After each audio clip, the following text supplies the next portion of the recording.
So this is where I left everything yesterday. So the engine is not fixed properly and the front end is missing. Some of you were wondering why I'm using most of the plastic parts again, like this, the rear mudguard, the document holder, the airbox, and obviously the 2T tank. So the reason why these are being reused is, one, all you see here is dust and nothing more. And second, getting these parts is next to impossible because nothing for RXZ is available anymore. So that is the primary reason why we are reusing most of it. And secondly, what I'm going to do is I'm going to clean it once the bike is assembled and use dashboard spray on it so that it looks as good as new. So yeah, that is one primary reason why we are using most of the stuff.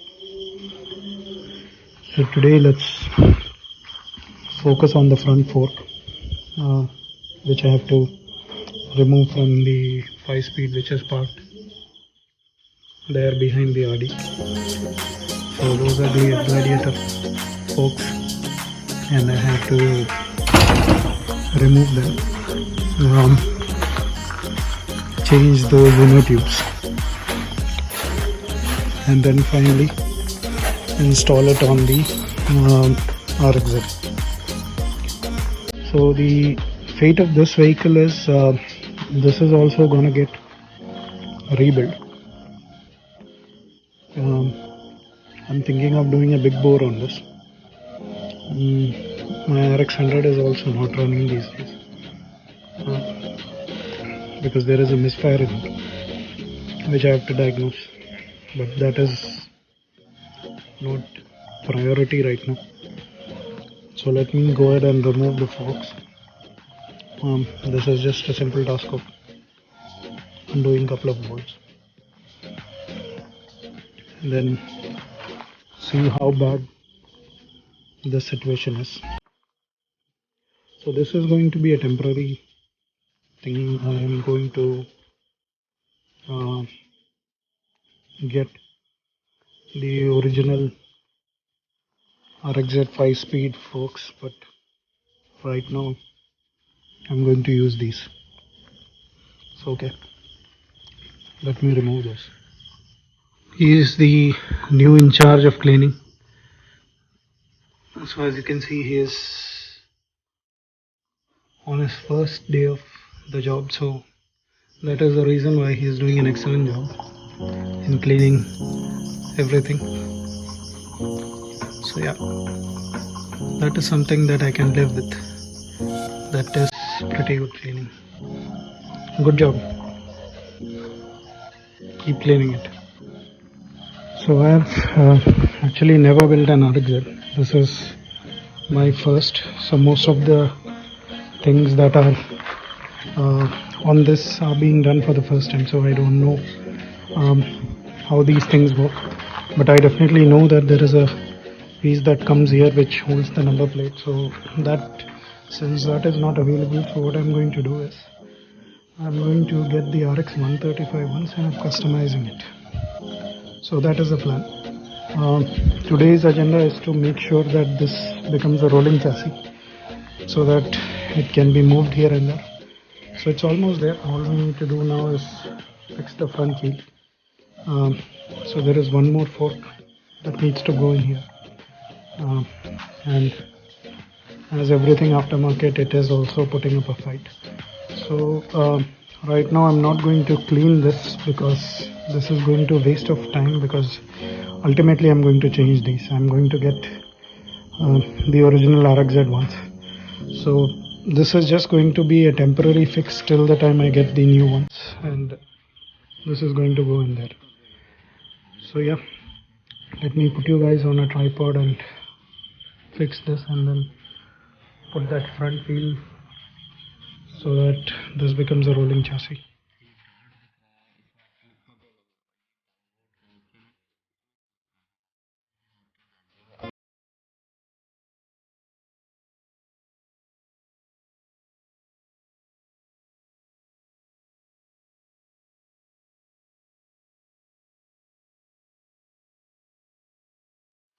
So there you go, we have a roller chassis.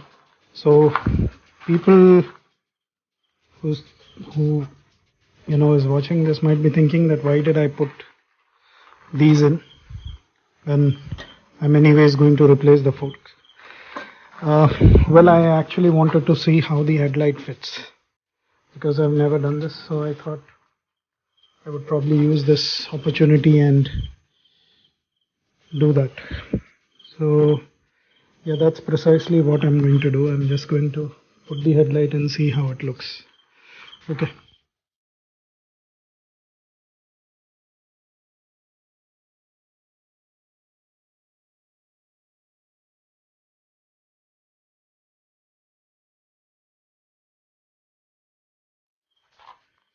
I particularly don't like these headlights, to be honest, because the other one looks retro and that looks nice. But one thing that I must appreciate about the imported headlights is um, there are bulbs already present in that. You know, the worst thing is we Indians try to save money there. How much would a bulb cost? If you can pay, like, I paid 1,000 rupees for this headlight about 3 years ago. So that's a different story why I bought this 3 years ago. But some of the spares that will go on this is 3 years old, like the indicators which I'm going to fix and the meter etc. are like 3 years old. The main reason why I hate the Indian spares is because they will not have a bulb.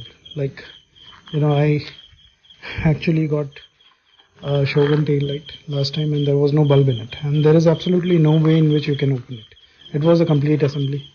You buy tail light assemblies from Lumex, most of the times the bulbs won't be there. Maybe the shopkeepers are removing it, maybe it doesn't come with a bulb, but that's a real pain. So I think maybe I'll just put the indicators just to see how it looks like.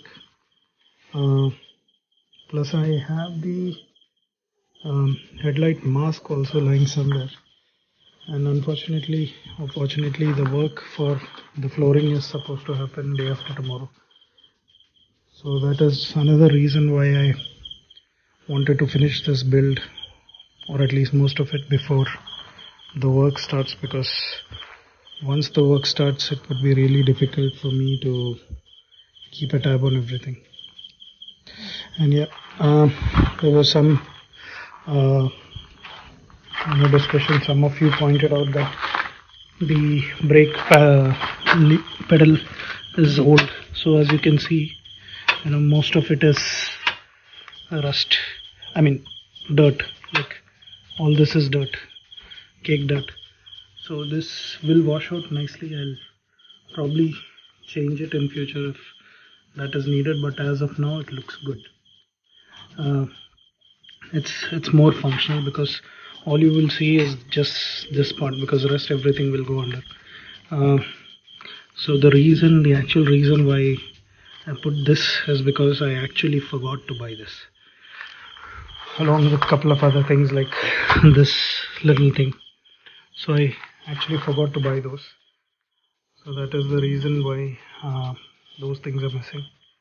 And I'm going to put a special ignition in it. We'll probably cover that in the next episode. But then I don't endorse the company which manufactures that ignition. Neither I would say that it is bad or good. I don't know. This is the first time I'm installing it in a RX, Before that, I have installed one of their manual, the normal CDIs in my RD350, and tell you very honestly, I didn't like the performance compared to what it came with. The first ignition that I got for my RD350 was actually one created by Allied Electronics, and that used to have really good power, especially the top end was mental. But after I changed to this new ignition of mine, the top end is gone. So, but I know there are a lot of people who think otherwise. They think that these ignitions are the best available in the market, but I'm sorry to break your bubble, that is not true. So yeah, that is today's video. We'll do the rest tomorrow. I'm going to move this somewhere safe because it is almost at the end of the garage, and if it rains, it will rain.